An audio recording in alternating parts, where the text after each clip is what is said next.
Ito naman ako ngayon sa next na tanong naman si Brother Raymond. Brother Raymond, good evening. Maganda at gwapo kayo sa umaga, tanghalit, gabi't madaling araw at dapit hapon. Ang tanong ko, Brother Jando, yung meron tayong di ba sa Genesis na sinabihan si Eva na maghihirap siya sa pagsilang ng sanggol. Di ba po ba? Meron yun. Hindi ko alam kung anong talata yun eh. Pero meron yun eh. Alam ko. Ngayon, ang tanong ko, base ron, si Virgin Mary ba, naghirap ba siya sa panganganak? Yun. Brother John Ray, naghirap ba daw si Mama Mary sa panganganak?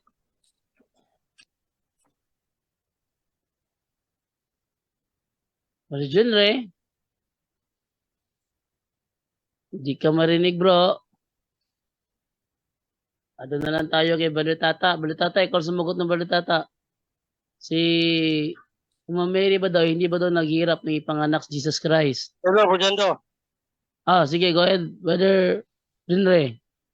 Rinig ba ako, bro? Mahina boses bro, mahina. Yan, bro. Marinig, hindi.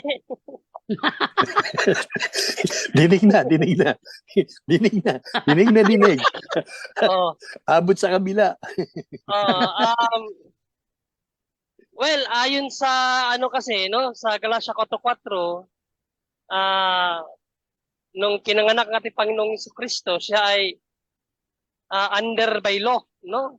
So, natural law, ang babae talaga pag manganak, dadaan talaga ng hinagpis yan. No, pero may talata sa Bible na may hula na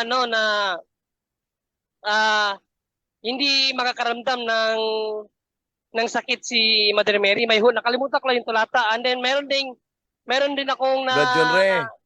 Yes, bro Wendell. Ang pakibasa ni Brad Jando ang Isaias Kapitulo 66:7.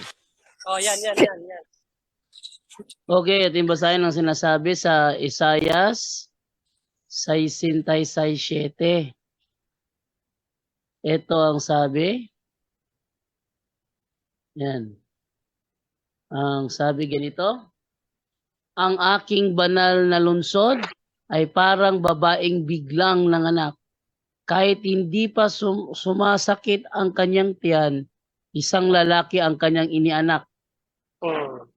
So hula yan, no, may nabasa akong komentary dyan, Church Fathers, na yan ay pumapatungkol sa kapanganakan ng ating Ina Birheng Maria na hindi raw siya madadamtan or hindi siya maano ng yung natural na nararamdaman ng isang nanay pag nanganganak.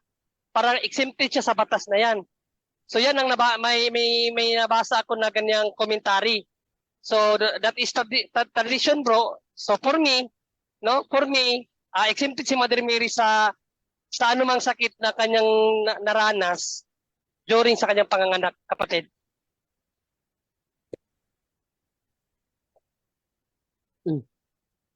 Bro? Raymond?